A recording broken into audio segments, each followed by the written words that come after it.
Yeah, my name is Anssi Hyytiäinen. I've been at Remedy for 25 years, acting as the lead designer for this one. I guess kind of have two hats, lead technical designer and also lead game design for this project. Hi, my name is Teemu Huhtiniemi. I'm the lead level designer on FBC Firebreak. I've been at Remedy for 10 years now. And I'm Mike Kayatta. I'm the game director on FBC Firebreak. Awesome. Well, first of all, thanks for letting me get to play one of the first people to play a game, and also, yeah, first people, yeah, and also, just checking out the studio too. It was really cool getting to see the behind the scenes and everything. So, this project is a very different project than the previous ones. Why you guys wanted to go to that route instead of like third person or a game like Alan Wake or Control? Why so different this one? I can take this one. Yeah. Yeah, so one of the cool things that Remedy's been doing lately is adopting like a multi-project model at the studio. We're working on lots of different things. And because we're working on a lot of different things, we were very interested in exploring new types of gameplay. I think like most people know us for these like large sort of story-driven single-player experiences, and we're still definitely doing that. I mean, that's a lot of the studio's focus. But as long as we're able to kind of diversify what we're doing, we just were really interested in exploring more types of games and more types of genres. We have a lot of fans, like I know Anssi in particular, play a lot of multiplayer games, and honestly, it's just something that the team felt passionate about. So it was something that we wanted to explore, and it's kind of a new era for us here at the studio, and it's exactly the right time for that type of stuff. Yeah, and I will say we'll kind of teased towards that direction a few times, but never really came to fruition in the end. So nice to actually push it through. Yeah, for those that never had a chance to play Control and Alan Wake and other games, do you think this is the game that maybe will attract them to like, hey, try out the other games that we worked on because of the lore that's in the game, or what? Yeah, I can take this one too. So that's definitely the hope. Although, like honestly, like it's a bit secondary for us to try to like feed people into all the other games. I mean, we hope it happens, but really, like with Firebreak, our main concern is bringing people in, getting to check out like the RCU or the Remedy Connected Universe, see it through this lens. If this is the type of game you want, and if this is where you stop, great. And if it's not, even better, you can go play a lot of the other games. Because as you know, a lot of our games do have a lot of those kind of intricate narrative connections. Mm-hmm. You three, what is your favorite class in this one? Like, how's your style? My favorite class must be. And why? I would say the Splash Kit must be, because it's kind of the best support role, just to keep sort of the he's at bay, so to speak. Pull their hot heads a little bit for the others to take care of the rest, that sort of thing. Okay. Yeah, Splash Kit is cool, but I think my favorite is the Jump Kit, because I just like the extra like verticality and the way to like you can traverse the layouts, and a lot of it is very akin to like old school retro shooters that I'm all about. So I just love having that opportunity. I love that the lead level designer said that his favorite one is the one that breaks the levels because you can fly everywhere. Yes, of course. Like we've noticed then that, yeah, there are a couple of things that can like overlap, and then you get you can break the game. In a multitude of ways. Yes, you definitely can. For me, I feel so pressured to say the fix kit right now because you guys chose different ones. But I'm going to also say the jump kit for me. I actually really, really early on in the development, we used to think about everyone on the dev team with like a play style to try to understand different types of players. And I got called by some people Killer Mike, because I would just leave the group to try to get all of the kills myself and just rush into danger. And what's really great about the jump kit is that I can still do my really bad antisocial behavior that I always do when I play, and then I just can bounce back really quickly and get out of trouble, which is probably why I like that kit. Well, I'll tell you, for me, it's a fix kit. Like I was just focusing on fixing stuff like the whole time with my team and stuff, but. Like I remember playing it for the first time, I got the vibe of Control right away. Really? How important was it to level design wise? Why was it so important to have that feel of like Control?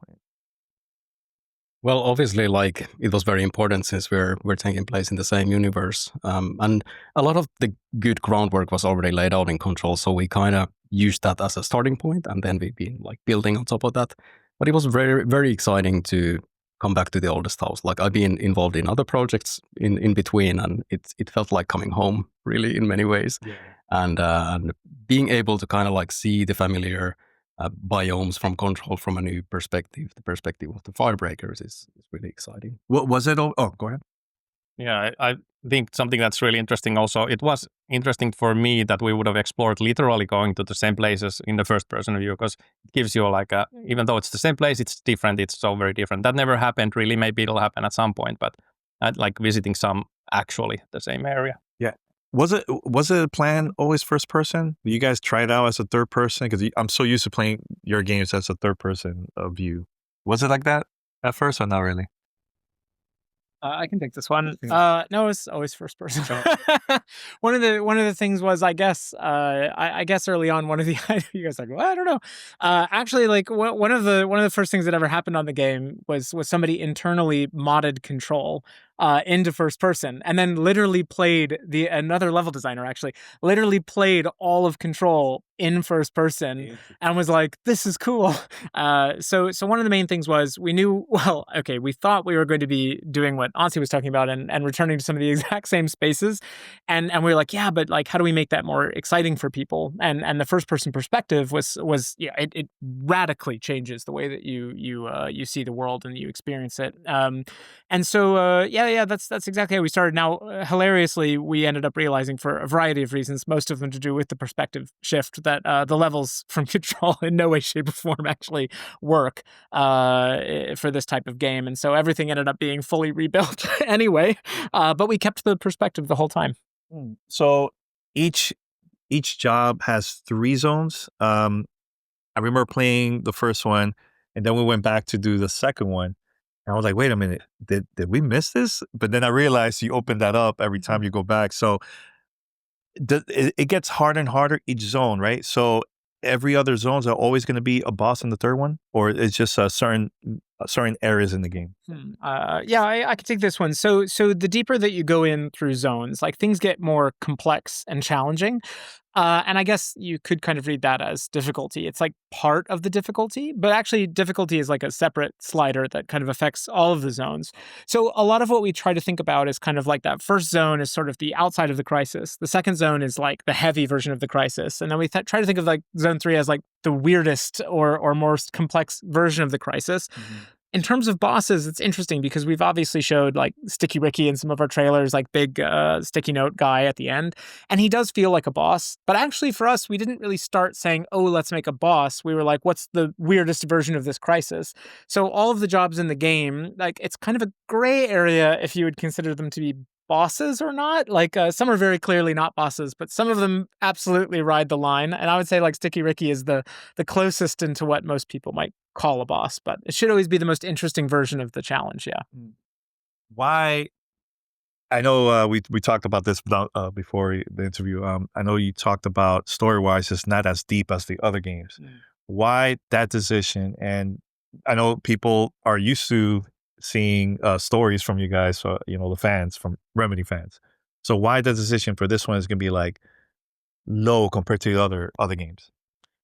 Yeah, so there's a few different reasons for that. One of them was we did experiment with like some more heavier storytelling like early on, and to me it just felt like you take kind of something that feels more like an A to B story, like Lord of the Rings. I always think about is very obvious, like start here and there, and then if you take that and you make it replayable and you let people choose what parts they want to do, and then they do that over and over again, it would be to me like if you took Lord of the Rings, chopped it into 50 pieces, shuffled it up, and then rewatched it 70 times. Like that's not Lord of the Rings anymore. Like that's not really fun. Like you don't want to go see these very unique things happen all the time. The other side of it, of course, is that there's 2 layers to narrative. One is the world, which is this big kind of immersive place, but the other one is like what happened and who did what. And if you think about like what happened and who did what in a game like this, it's about your friends. It's about you, and like you're already kind of taking that story layer. So if we tried to hit you with a second story layer, you'd be in competition. You'd be trying to talk on the mics, maybe not even about the game, maybe just about something that happened that day, or complaining about something, or whatever you talk about. Funny, I went immediately to complaining. But anyway, so games are such a good stress reliever. Yeah. But the point being, like, do you really want to be like trying to talk to your friend, and then suddenly there's like, oh no, there's a really important story moment, or like you're like, yeah, I've heard it a million times, and someone else hasn't, and so it just gets very, very messy trying to compete with players when you actually open important channels of communication for them in the game. Yeah, and also like if you think about at studio level, even though we're kind of typecast as a story games sort of studio, there's definitely leanings towards gameplay first. Like Control was an obvious step towards that sort of direction, so you should expect that sort of stuff more. Yeah, is this considered years later after Control, or like how close is from like the first game is this one? We do know. So we're kind of continuing the tradition of setting the story in the release year. So we take place 6 years after Control, which is also the release.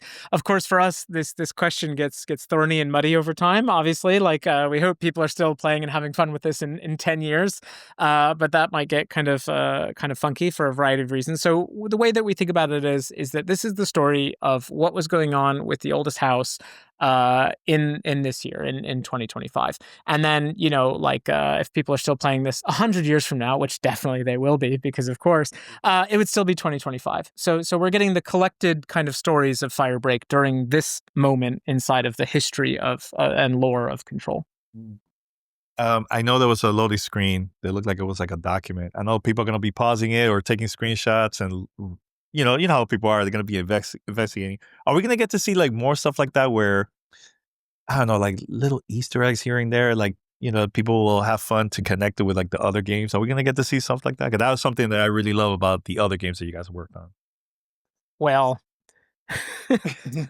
I will say, for one thing, we definitely, like, as part of the canon of the Remedy Connected universe, we don't want to be self-referential and Easter egg ourselves, like, in a way. Like it's a little bit too Ouroboros, even for us, I think, like, to start being too self-referential. Like, we want to add to things instead of reference them. That said, we will and do draw interesting connections. And it's funny you mentioned the loading screen, because I would say that you can probably expect more than Easter eggs through systems like that in the future. Oh, good to know. Good to know. What was it your favorite part of working on this project? Was it for you three? Other than working with me, guys. Working with besides. Obviously. I would say my favorite part was really embracing this new way of like designing levels, because in the past with single player experiences, everything is kind of always designed with a particular intent, and there's like a script to things. And when you're like reviewing sections of the level or like playing them with your colleague, you're always like looking at it from one perspective.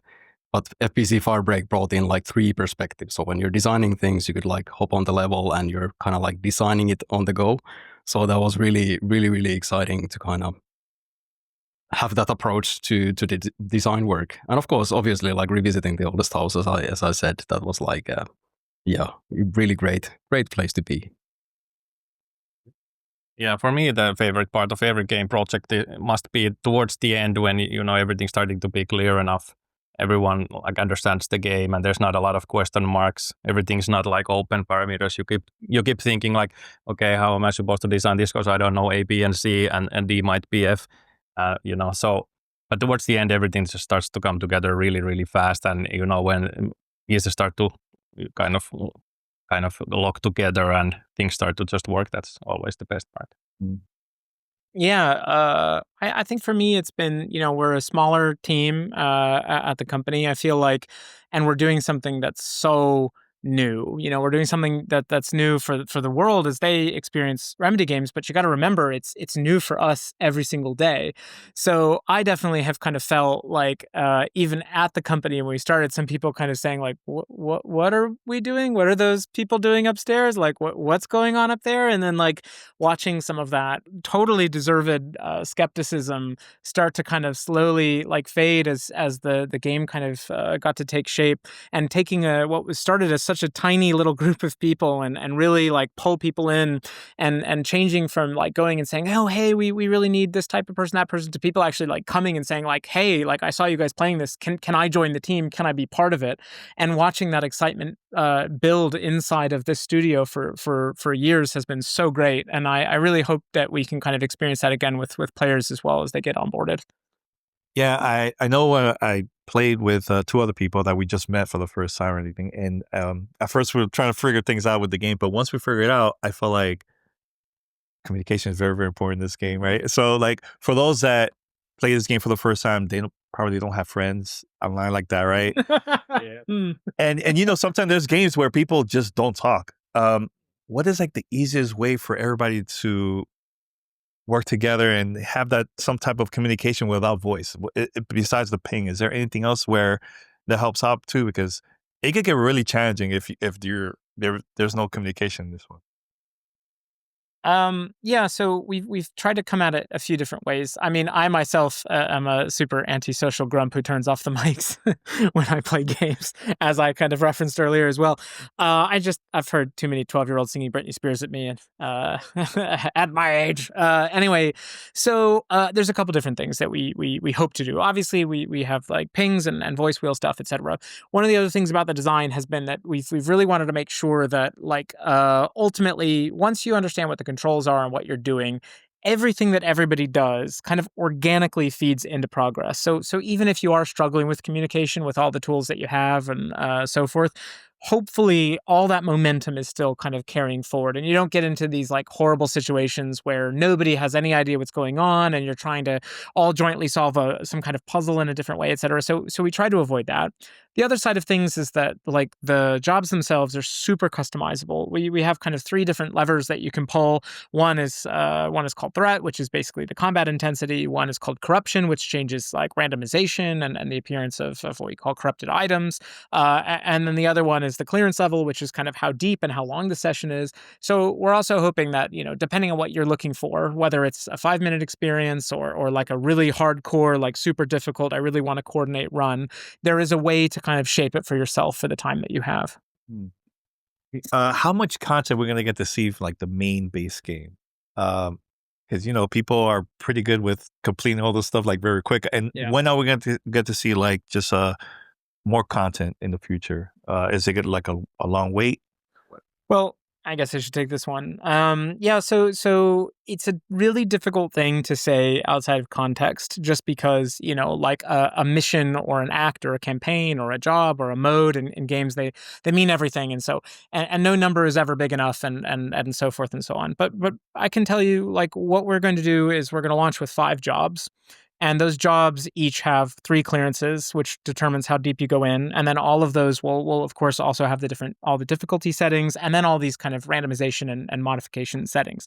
So what we try to think about with the jobs is that we try to think of them more like modes. And for me, I kind of contextualize them, although it's not a perfect comparison to something like Deep Rock Galactic, where, you're not going to have like 30 different sort of, pieces of campaign style jobs.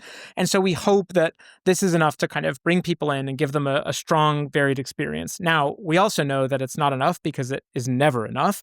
And so this year, we're committed to releasing 2 more jobs. So we're already going to grow the game by 40% within the first year.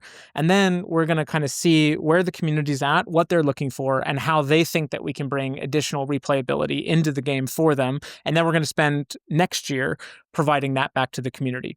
We've also got, outside of that type of content, some additional game systems that we're definitely not ready to talk about, but are definitely really excited about that will be coming soon, as early as this year, that should also bring a lot of interesting replayability and stuff, that sort of stuff into the game. Are we going to see new enemies that was from the game, or are we going to see stuff that's still related to like control when it comes to like enemies or anything like that? Okay, well, all right, there you go. The answer. You give me the, I don't know. Yeah, let me see. I'm trying to think of other things too. Okay, now I remember now. The duck.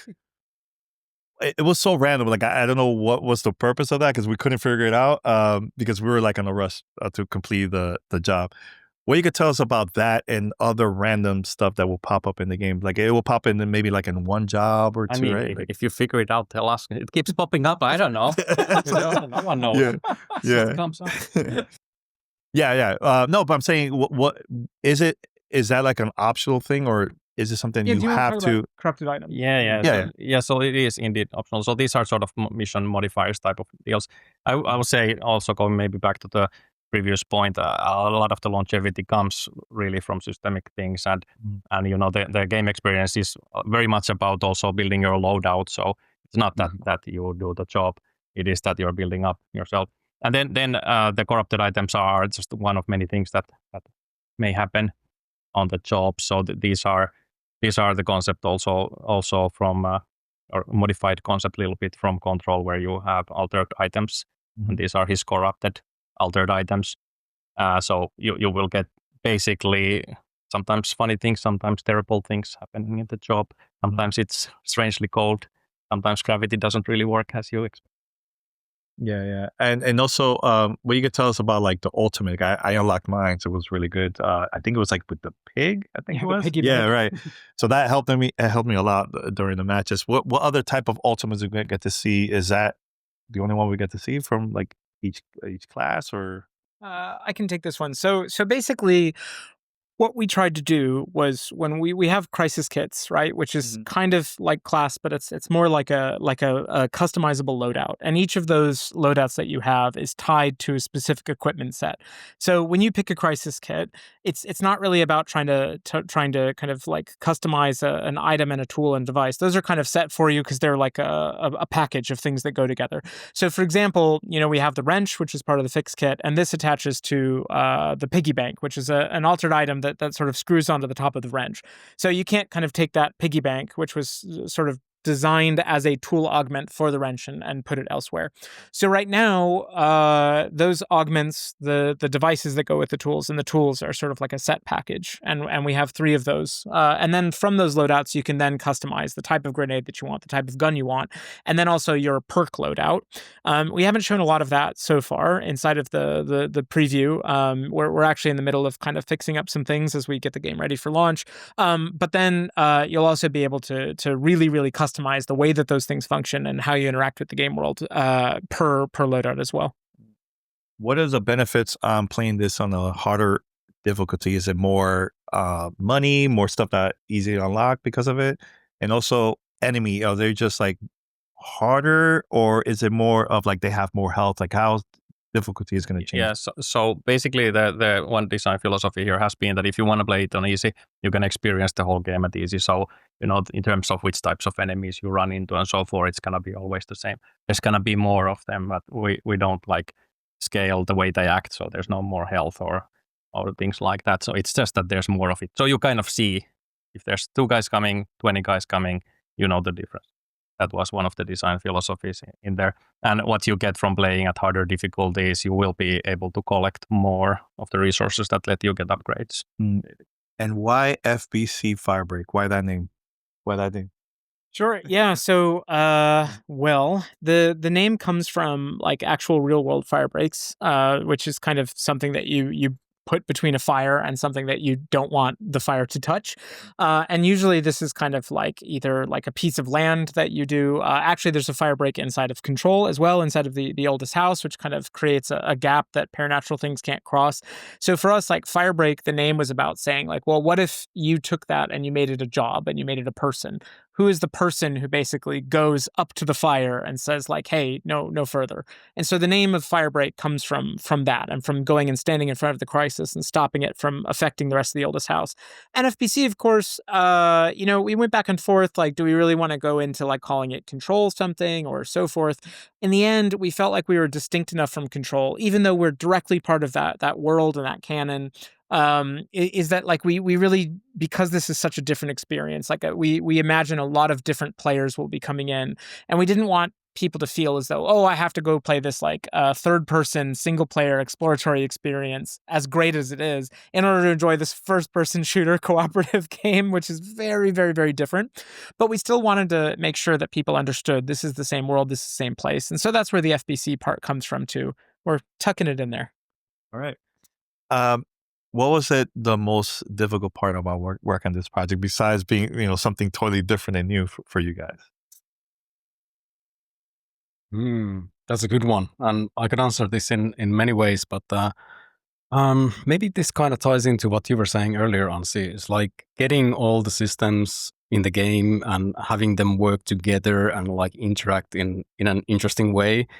And for me, a lot of that stuff is really about like what's the interesting player experience, what's the interesting story that you can get out of that, like having these emergent systems, and then what's the interesting outcome that you can tell your friend the next day, like this happened when we were playing. So getting all of that stuff in, and at the base level, so we can like test around things and see what really works and where the fun is. That was maybe the most challenging part, because that happens in small steps. For you? I actually joined this project relatively late, still involved heavily with the previous projects. But I mean, it's always going to be just that like struggle of trying to communicate to everyone, getting everyone on thinking of the same thing. It's surprisingly difficult. Like that is just like continuous sort of effort that you have to go throughout the whole project. And the earlier steps you are, the more you realize everyone's thinking of absolutely different game, talking about it exactly the same way, but imagining something radically different. For you? Yeah, I would say the same the same thing. I think ultimately, like, again, one of the really cool things about a systemic experience, which I think is super important for replayability, is that you don't define the moments that show up, right? The systems do. And the funny thing about an ecosystem is that when you take one thing out, it just kind of can fail quite quickly. So you kind of have to have every single piece inside of the ecosystem before you can even start seeing if it can sometimes produce the moments. And so I think there's been a lot of like white knuckle times when we're like, okay, well, do we need to over-index on this other thing because it's not fun and this isn't happening? And then all of a sudden, I think that light like switches on where like you just hear people play testing and just go ah in the other room, and you're like, oh, okay, something has happened. That's great. What was it? Unexpected, funny, weird, strange, etc. But we had to just hope that would happen for the vast majority of the lifespan of this game. And now that we are there and we are seeing it and feeling it, we are rapidly tuning everything to just make that stuff happen more and more and more. So now we're in this super fulfilling part where like every single day we're increasing the ways that the game is fun.